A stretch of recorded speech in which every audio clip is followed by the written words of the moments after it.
આપણા મોદી સાહેબ અહીંયા આવ્યા છે. કેટલાય દિવસથી આપણી બેનડીઓ વાટ જોતી હતી, આપણા વડીલો યુવાનો રાહ જોતા હતા. આપણા મોદી સાહેબ એમને જોવા માટે, એમને સાંભળવા માટે. તેવા આપણા મોદી સાહેબને આપ સૌ વતી ખૂબ ખૂબ એમનો આભાર પણ માનું છું. એવા જ આપણા સિમ્પલ લિવિંગ, હાઈ થિંકિંગ સાથે કામ કરતા આપણા રાજ્યના સન્માન્ય મુખ્યમંત્રી ભૂપેન્દ્રભાઈ પટેલ, હમણાં જ જેમણે સંબોધન કર્યું, આપણા બનાસકાંઠાની ડીસાની ધરતીના સપૂત, યંગ એન્ડ ડાયનેમિક, ઉર્જાવાન ડેપ્યુટી મુખ્યમંત્રી માન્ય શ્રી હર્ષભાઈ સંઘવી, ભારતીય જનતા પાર્ટી પ્રદેશના સન્માન્ય અધ્યક્ષ અને વડગામના વરનાવાડાના વતની માન્ય શ્રી જગદીશભાઈ વિશ્વકર્માજી, મંત્રીમંડળના સૌ સન્માન્ય મંત્રીશ્રીઓ, માન્ય ધારાસભ્યશ્રીઓ, માન્ય સંસદ સભ્યશ્રીઓ, સૌ અધિકારીશ્રીઓ અને વિશાળ સંખ્યામાં આપણા મોદી સાહેબને સાંભળવા માટે અહીંયા ઉપસ્થિત વાલા ભાઈઓ અને બહેનો. મોદી સાહેબ અહીંયા આવે ને એટલે હૃદયથી ખૂબ રાજીપો થાય. છેલ્લા 4-5 દિવસથી બધા લોકો ગામડે ગામડે અલગ અલગ કાર્યક્રમ કરીને મોદી સાહેબને મળવા માટે થનગની રહ્યા હતા. અને અહીંયા હું જોઈ રહ્યો છું હજારોની સંખ્યાની અંદર મારી માતાઓ બહેનો એ તો કેટલાય દિવસથી રાહ જોતી હતી, ગાણા ગાતી હતી અને ક્યારે અમારા વીરાને અમે મળીએ એ પ્રમાણેના બધા ગાણા પણ ગામે ગામ ગાઈ અને જાણે દિવાળી જેવો ઉત્સવ હોય તેવો ઉત્સવ આપણા વાવ, થરાદ અને બનાસની આ ધરતી ઉપર હતો. અને સૌથી આનંદ એ બાબતનો છે કે મોદી સાહેબ અહીંયા આવ્યા છે ત્યારે ભારતને વધુ સુરક્ષિત કરવા માટે એક મોટું એરપોર્ટ અહીંયા આગળ એમને નિર્માણ કર્યું અને આજે એની અંદર વિમાન ઉતાર્યું. મોદી સાહેબે વિમાનમાં બેસીને આપણી ધરતી ઉપર અહીંયા આવ્યા. પહેલી વખત કદાચ આ ઘટના હશે. અને વિમાનમાં અહીંયા સુરક્ષાની દ્રષ્ટિથી આપણો દેશ, આપણો સરહદી વિસ્તાર વધારે મજબૂત થાય તે માટેનું તો કામ કર્યું, પણ સાથે સાથે બીજી એક ભેટ લઈને આવ્યા છે કે અહીં આગળ આપણા વિસ્તારની અંદર, આપણા બાજુના જ ગામની અંદર, આ નાણીની બાજુમાં જ સાપરા ગામ છે, ત્યાં આગળ સિવિલ આપણા એવિએશનનું માટેનું ટર્મિનલ બનાવવાની મંજૂરી પણ રાજ્ય સરકારને સૂચના આપી છે. એટલે અહીંથી બલોલમાં બેસીને આપણે બહાર પણ જઈ શકીએ અને આપણું કામ પણ અહીંયા થઈ શકે તે પ્રમાણેનું કામ ભારત સરકારની ઉડાન સ્કીમ અંતર્ગત એ કામને આગળ વધારવાનું કામ પણ આપણા મોદી સાહેબે હાથ ઉપર લઈ લીધું છે. આ નાની ઘટના નથી. અહીંના ખેડૂતોનો તૈયાર થયેલો માલ, આખો જિલ્લો ઓર્ગેનિક આપણે બનાવવા જઈ રહ્યા છીએ, પ્રાકૃતિક ખેતી કરવાનો આપણે સંકલ્પ કર્યો છે. તો અહીંથી તૈયાર થયેલી શાકભાજી, અહીંની તૈયાર થયેલા ખેતીના પાકો, એ બટાકા હોય, દૂધની પ્રોડક્ટો હોય, એ અહીંયા દેશના બાકીના સ્થાનો પર પહોંચાડવા માટે, સમયસર પહોંચાડવા માટે અને અહીંથી બાકીના દેશના બીજા દેશો સુધી પહોંચાડવા માટેનો એક રોડ મેપ આપણા મોદી સાહેબે આવતી નવી પેઢી માટેનું ઉજ્જવળ ભવિષ્ય એમણે સુનિશ્ચિત કરી દીધું છે.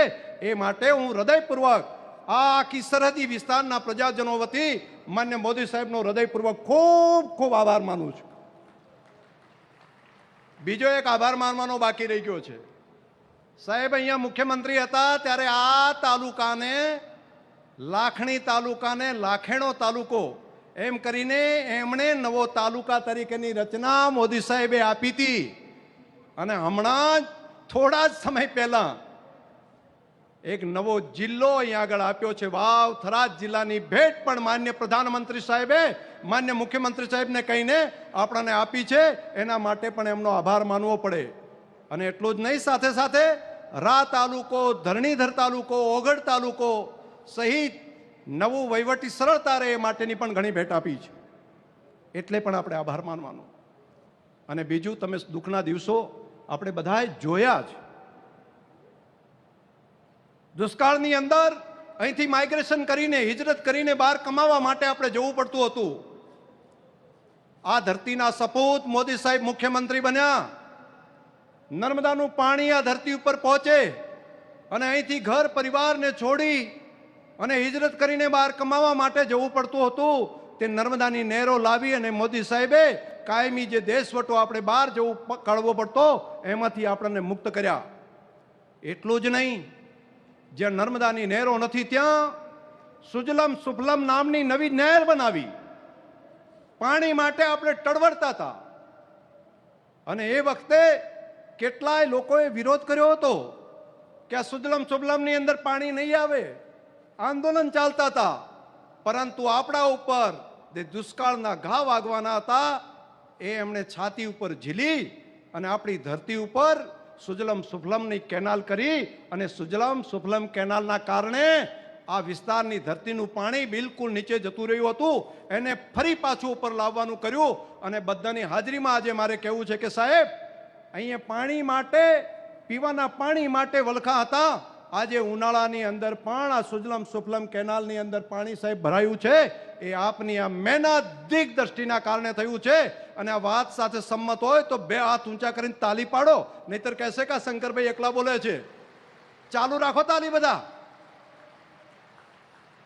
આ એટલા માટે, બસ આ એટલા માટે હું કહું છું કે એટલું જ નહીં, તે પછી 5,000 કરોડ રૂપિયાના ખર્ચે આખા બનાસકાંઠા, પાટણ અને વાવથરા જિલ્લાના ગામોમાં જે નર્મદાનું પાણી ના પહોંચ્યું હોય તે ગામો સુધી પાઇપલાઇનથી તલાવો ભરવા માટેની યોજના પણ મંજૂર કરી અને કેટલીક યોજના તો કાર્યરત કરી દીધી. પહેલા એ કહેતા, મને યાદ છે, આજે મારે જાહેરમાં કહેવું પડશે કે સાહેબ એ વખતે વીજળી માટે આંદોલન ચાલતા અને ત્યારે એટલા બધા કેટલાક લોકો તો એ પ્રમાણે બોલતા કે ત્યારે મનની અંદર આપણું કાળજું કપાતું. ત્યારે સાહેબ કહેતા, એક પણ શબ્દ બોલ્યા વગર કહેતા, ભાઈઓ વીજળીના તાર છોડો, પાણી પકડો, પાણી ડ્રીપ અને સ્પ્રિંકલર પકડો, ડ્રીપ અને સ્પ્રિંકલર લ્યો તો વીજળી અને બધું મળશે. બાકી જ્યાં સુધી પાણી જો ધરતીના પેટાળમાં નહીં હોય તો ખેતી કઈ રીતે કરશો? ત્યારે નહોતું સમજાતું, પરંતુ હવે બધા પ્રજાજનોને સમજ્યું કે સાહેબ, આપ કેટલાય દશકો પહેલા વાતો જોઈ શકો છો, કેટલાય સોયકા પહેલાની વાત પછી શું થશે તેની પણ દ્રષ્ટિ આપને છે. એટલે આપે અમને યોગ્ય દિશા આપી હતી અને આજે પૂરા ભારતની અંદર સૌથી વધારે ડ્રીપ અને સ્પ્રિંકલરનો ઉપયોગ કરી માઇક્રો ઇરિગેશન કરવાનું કામ આપણી ધરતી એના કારણે કરી રહી છે. મોદી સાહેબે આ દ્રીક દ્રષ્ટિ સાથે આપણને દિશા આપી હતી, એના કારણે થઈ શક્યું. આપણને ઘણું બધું આપ્યું છે. ગોબર એ ગોબર નહીં, ગાયનું છાણ, એમાંથી એ ગોબર નહીં, ગોબર ધન છે, એ વેસ્ટ નહીં વેલ્થ છે. આ વાત આપી, એક પણ રૂપિયાની રોયલ્ટી લીધા વગર આઈડિયા આપ્યો બનાસને. અને બનાસ ડેરીના માધ્યમથી આજે 3 બાયો સીએનજી કમ્પ્રેસ ગેસ એના માધ્યમથી અત્યારે ગાડીઓ ગાયના ગોબરમાંથી ગાડીઓ ચાલી રહી છે. આ દ્રષ્ટિ આપવાનું કામ અને મદદ કરવાનું કામ આપણા મોદી સાહેબે કર્યું, તેના કારણે આ કામ કરી શક્યા. અને ભરોસો આપું છું કે સાહેબ, હજુ નજીકના જ આ જ વર્ષની અંદર અમે નવા બીજા 3 બાયો સીએનજી પંપ અહીંયા આગળ કરીને ખેડૂતો, પશુપાલકોને ગોબરમાંથી પણ વધારે પૈસા મળતા થાય તેવું કામ પણ અમે આપના માર્ગદર્શનની અંદર કરીશું.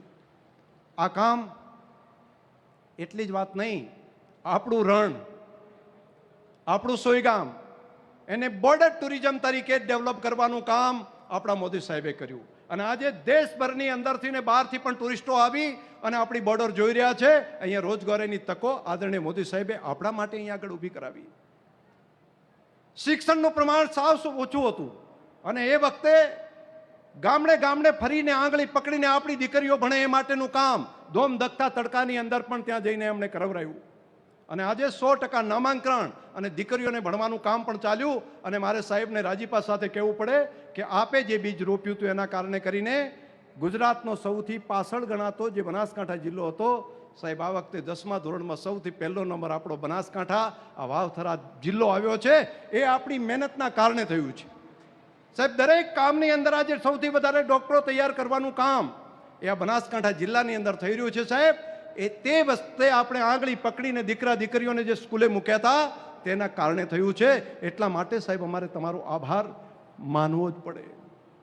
મારી તમને આ વાત કહેવા બેસું ને તો હજુ તો ઘણો બહુ સમય જાય, પરંતુ મારે આપ સૌને વિનંતી કરવી છે કે મોદી સાહેબને કોઈ, ઘણા કહે છે મોદી સાહેબ ક્યાં રહે છે, તો મોદી સાહેબ દિલ્હીમાં નહીં, અહીંયા બેઠેલા લોકોના દિલમાં રહે છે, બધાના હૃદયની અંદર છે, એક એક વ્યક્તિના દિલમાં રહે છે. અને જો આ વાત મારી સાથે જો તમે સંમત હોય તો આ મીડિયાની હાજરીમાં, આટલા બધા લોકોની હાજરીમાં તમે કેટલો મોદી સાહેબને પ્રેમ કરો છો. એમને કોઈ નાનકડી એક કાંકરી એમના ઉપર પડે છે તો એ કાંકરી એમને નથી વાગતી, કરોડો કરોડો દેશવાસીઓના હૃદયની અંદર ચૂંએ છે, અહીંયા આગળ આપણને વાગે છે. એ ભાવ જો તમને લાગતો હોય કે આપણા મોદી સાહેબ એક તપસ્વી તરીકે, એક તપસ્વીની જેમ રાત દિવસ પ્રજા કલ્યાણનું કામ, મારો દેશ આગળ વધે, મારા દેશના ગરીબ લોકો માટે હું સેવા કરું, ખેડૂતો માટે સેવા કરું, ગામડા માટે સેવા કરું, એ સંકલ્પ સાથે જો કામ કરતા હોય તો મારી તમને પ્રાર્થના છે, અહીંયા બેઠેલા ત્યાં બેઠા બધાને એક વખત પોતાના સ્થાન ઉપર ઊભા થઈને બે હાથ ઊંચા કરીને તાળી પાડો. બધા જો તમે પ્રેમ કરતા હોય તો માતાઓ બહેનો સહિત પોતાના સ્થાન ઉપર ઊભા થઈને બે હાથ ઊંચા કરીને ચાલુ રાખો તાળી. મીડિયાના મિત્રો પર ફેરવે કે દેશની અંદર દેશના લોકો આપણા મોદી સાહેબ માટે કેટલો પ્રેમ કરે છે. હજુ ચાલુ રાખો સાહેબ. આ પ્રેમ અને લાગણી, આ આપણા પ્રત્યેનો પ્રેમ ને લાગણી આ સરહદી વિસ્તારને નહીં, પૂરા દેશના લોકોને છે. આપનો ખૂબ ખૂબ આભાર. આપણે આપણા મોદી સાહેબને ફરી સાંભળવા છે એટલે આપણે પોતાના સ્થાન ઉપર જ શાંતિથી બેસી જઈએ, પોતાના સ્થાન ઉપર ફરી પાછા બેસી જઈએ. સાહેબ આપને સાંભળવા માટે કેટલા આતુર છે, નહીતર ચાલુ સભામાં ઊભા થાય ને તો બીજી સભા બીજી વખત ના ચાલુ થાય. પરંતુ સાહેબ આ આપના પ્રત્યેનો પ્રેમ છે. પુનઃ મોદી સાહેબને આપ સૌ વતી આવકારું છું. આપ સૌનો હૃદયથી ખૂબ ખૂબ આભાર. માનનીય અધ્યક્ષશ્રી, આપનો પણ ઉત્સાહસભર સંબોધન માટે અમે આભાર વ્યક્ત કરીએ છીએ. જેમના કુશળ માર્ગદર્શન હેઠળ ગુજરાતની વિકાસ યાત્રા અવિરત અને અવિરામ આગળ વધી રહી છે, જેમના મૃદુ સ્વભાવ અને મક્કમ નિર્ણયોએ સુશાસનને નવી વ્યાખ્યા આપી છે, એવા ગુજરાતના લોકપ્રિય મુખ્યમંત્રી માનનીય શ્રી ભૂપેન્દ્ર